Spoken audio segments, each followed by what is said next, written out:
In this episode of Idea City, I believe that humanity is on the cusp of the most important technological, societal revolution that's ever occurred. And that's when we got to the point where the machines that we build outpace us in every respect.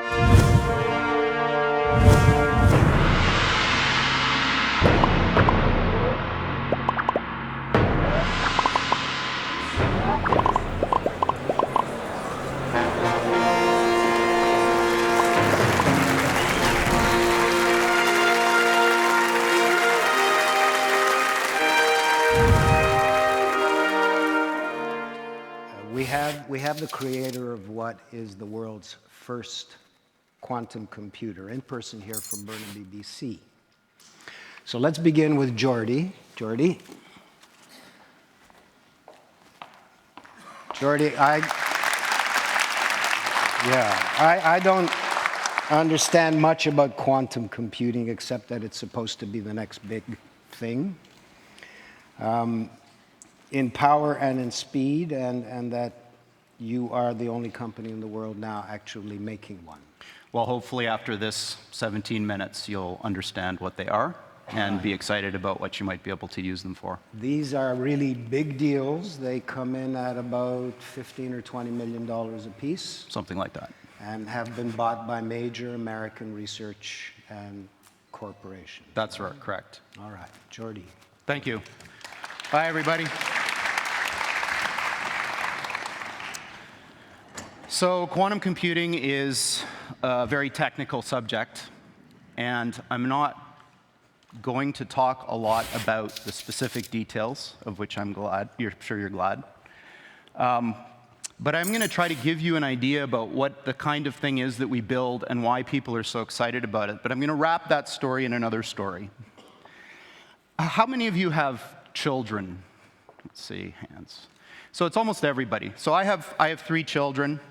The youngest is 4, the oldest is 8. And they're very different, but they share one thing in common. And the parents in the audience may, I suspect, have noticed the same thing.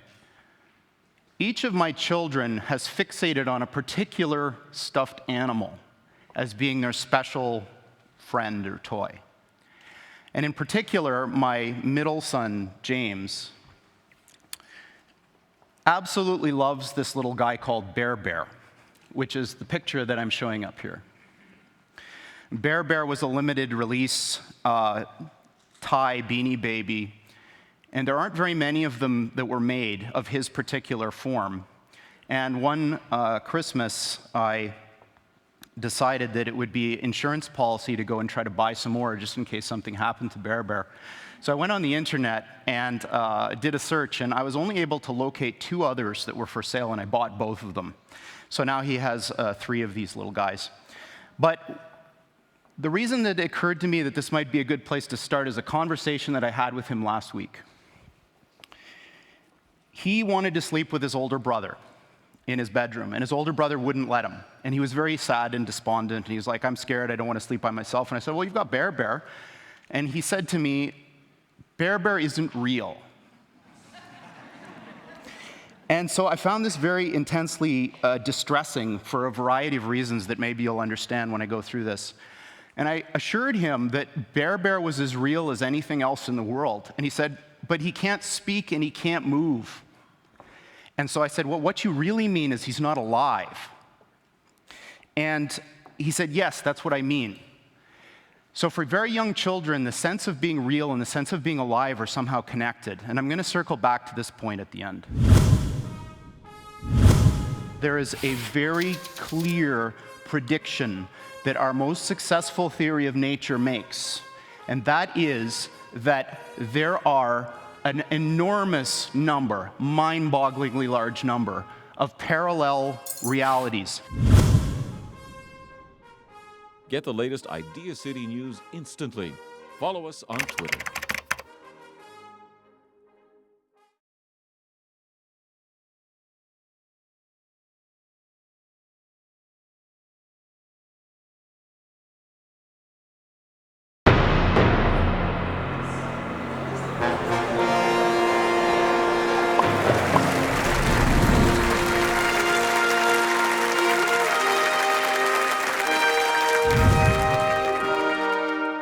that, I'm going to tell you a little bit about quantum computers and why people care so much about them.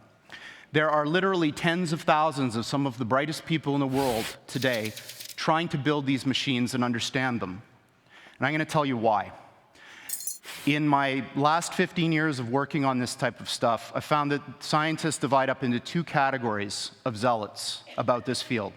The first half are people who are absolutely entranced by the physics of these things. This quote is from a respectable scientist, in fact, one of the founders of this field, that may look a little strange to you who don't follow theoretical physics, but there is a very clear prediction that our most successful theory of nature makes, and that is that there are an enormous number, mind-bogglingly large number, of parallel realities, as real as this one, that have different consistent histories. So imagine a world where all of the laws of physics as we know them are obeyed, but different decisions were made along the way. Different decisions at the level of tiny microscopic particles, different decisions all the way up to what you chose to eat for lunch, and whether you chose to come to this session or not. Quantum mechanics makes a very specific prediction that all of those are as real as the thing that you remember. And this is bizarre, because we don't see those other things. But science has reached the point now where we can build machines that exploit those other worlds. And quantum computers are perhaps the most exciting of all of these that we have within, or almost within our grasp right now. So people from a physics background love this. They want to understand the world. They want to understand the universe, how it all works. There's another type of person who tends to come from the computer science side that's like, yeah, okay, that's all great. But there's a different thing going on here, which is just as exciting, if not more, and that these machines that supposedly can do this wild stuff, let's forget about how they work, if you could build one, could solve problems that you could never, ever solve with any computer of the sort that we build. If you took every single atom of silicon in the world and made the most sophisticated conventional Intel-style processor that you could build, there are problems we know of that I could write down on a sheet of paper that you could never, ever, ever solve with that thing, that you could with this kind of machine. So that's very exciting. Humans use tools to do things. If you give humans a new kind of tool that can do things that you couldn't otherwise do, imagine the possibilities. So you may think, well, this is all fine and dandy, but aren't these things in the realm of theory and speculation kind of in the same regime as other futuristic things you may have heard of which may be allowed by the laws of physics but aren't here yet? That's not true. There are, in fact, many of these machines deployed now in openly available research centers following the model that was used to introduce supercomputers to the world. They're too big and ornery and difficult to operate to put in your home, too expensive also, but you can give them to a place which will manage them as a shared resource that will offer that service to the world. And there are two of these now. One of them is at the University of Southern California, and this analogy with flight, I think, is an interesting one.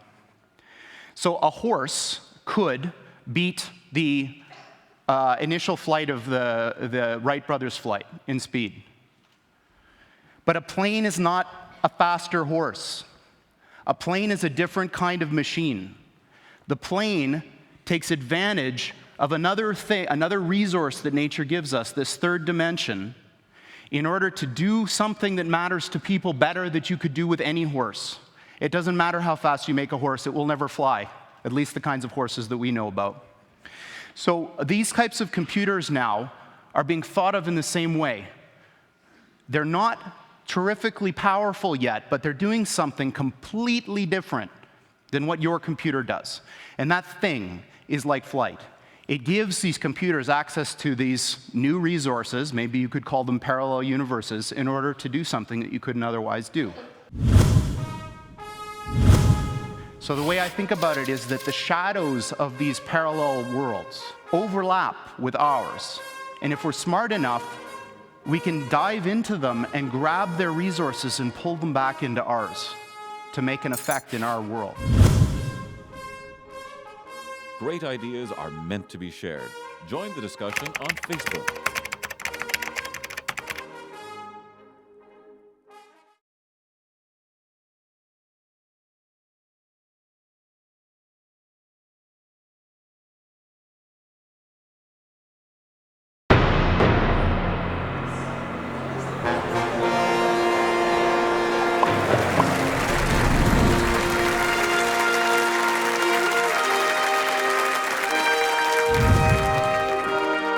Can we build machines like us? So, building machines like us might be possible. I certainly believe it is. I might be wrong. But what I do know is that the types of approaches that people are taking now to build intelligent machines benefit immensely from what this machine that we've built does best. So what this center is about is applying this beautiful new computational idea in the service of trying to make intelligent machines. Now, I can't think of anything personally any cooler than trying to use quantum computers to build intelligent machines, so this is very exciting to me. Steve Jurvetson has been a longtime friend and investor in the company, and for those of you who don't know him, he's a Silicon Valley investor who's probably the smartest VC that I know of, and certainly the one that's the most attuned to technological trends. He's on the board of SpaceX, Tesla, Synthetic Genomics, which is Craig Venter's company that's trying to build artificial life, and D-Wave, and that's it. And this is his particularly poetic way of framing the difference between the machines we build and conventional computers. This is what they look like. There are two of them. These are from our lab in Burnaby in British Columbia. From the outside, they look like giant black monoliths, big metal boxes, about 10 feet on a side, 12 feet tall. And they are powered, they have a fridge inside them, a refrigerator that cools these chips to almost absolute zero. Just a wisp, a fraction of a degree above absolute zero. Hundreds of times colder than interstellar space. Amongst the coldest and most isolated and extreme conditions that humans have ever been able to engineer.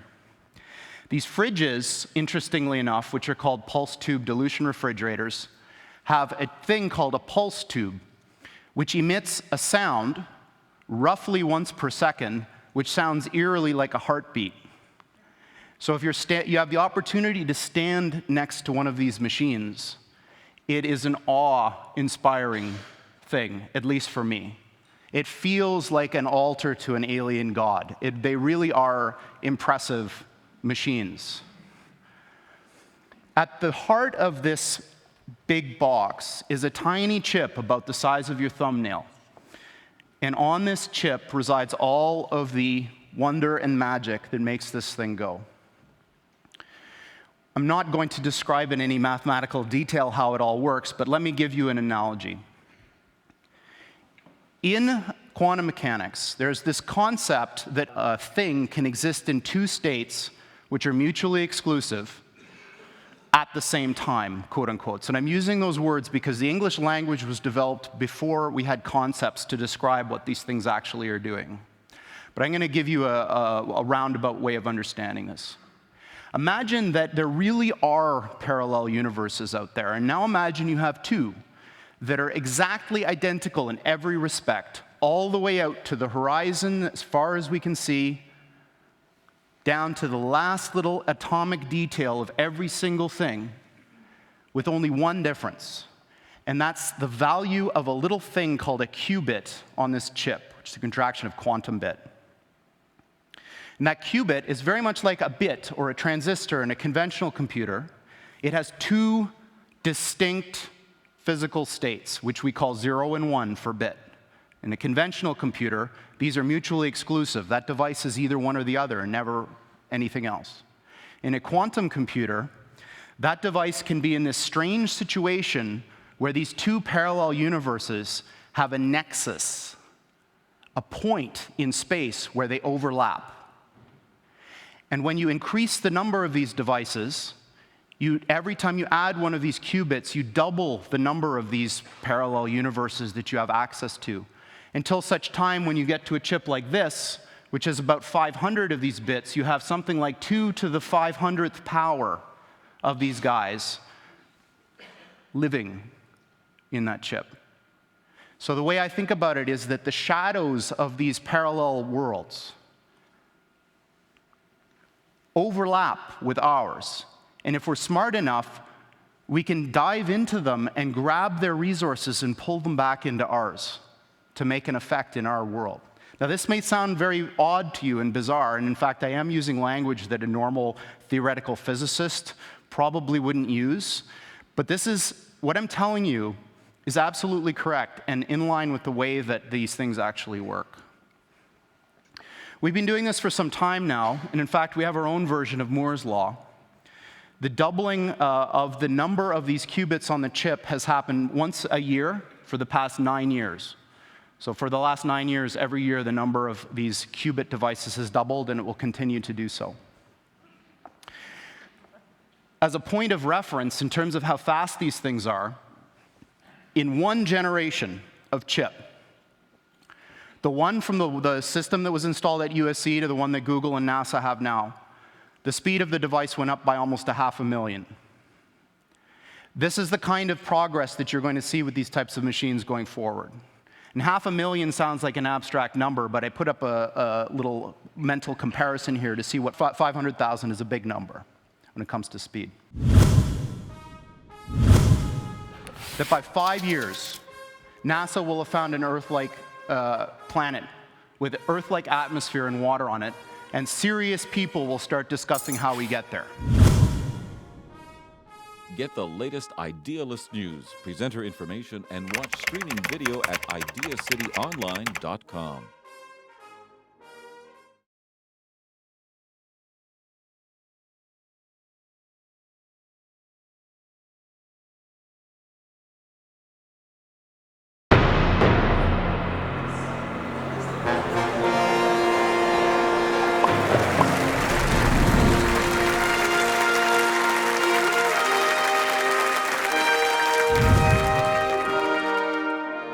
So now I'm getting into the last part of my talk where I'm going to make some predictions, some dangerous predictions. So predictions are very dangerous for a variety of reasons. Often they're wrong, which is one. But I think they're important because predictions somehow are our internal desires made manifest. Predictions are about what we want to happen, maybe not what will happen. And I'm going to make 3 predictions, and all of them are dangerous in the sense that they're very unlikely to happen, maybe. But I think that there's a very good chance that they may. As an aside, I just wanted to say that, at least in the Valley, Silicon Valley, and maybe in the United States in general, there's a very deep feeling of unease about the way technology has been developing. Because we have all of these vast array of very smart people, and what they're doing is crap. They're building things that cannot last. They're building things that are not important. This is a little bit of a controversial point of view, but I believe it. But I think that the reason for this is it's low-hanging fruit. Computers haven't been around for a long time. And I think that what's going to happen is that as people get more comfortable with computers, the attention will turn from the Twitters and the Facebooks to very important things. So here's my first prediction. I'm going to predict that by 5 years, NASA will have found an Earth-like planet with Earth-like atmosphere and water on it, and serious people will start discussing how we get there. And by the way, they're going to use one of our machines to help do this. So that's my first prediction. My second prediction is that this business of parallel universes is going to turn out to be very important. This picture that I've got under here is what's called a gravitational lens. When Einstein proposed his general theory of relativity, it came with a bunch of experiments that you could use to test it. And one of them was that if there was a point of light very far away and a galaxy in the middle, that galaxy should bend the light, and you should see a ring. And this was eventually observed.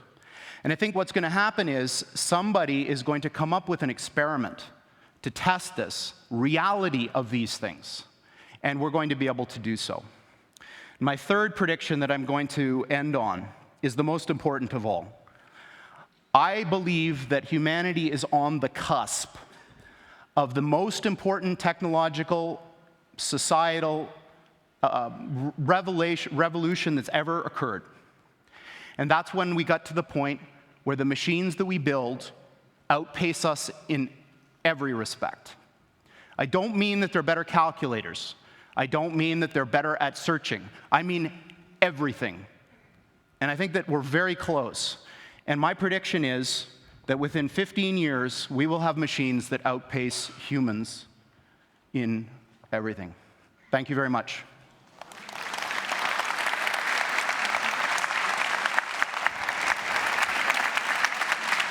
Thank you. Geordie, that's great. You came a long way. I appreciate it. Thanks. Can we get a picture? Okay. Gene, we're waiting for you. Big party. That's great. Thank you very much. Thanks Okay, so thank you. much, Gene. Thanks again. Yeah. Let's give this one.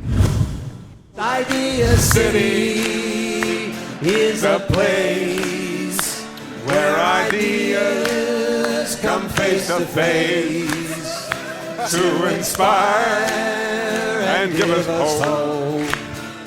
At this time, our planet needs it most. Idea City is a place. Everybody sing. Where ideas come face to face to inspire and give us hope. At this time, our planet needs it most. Idea City, gotta bring our ideas to Idea City, where ideas come face to face to inspire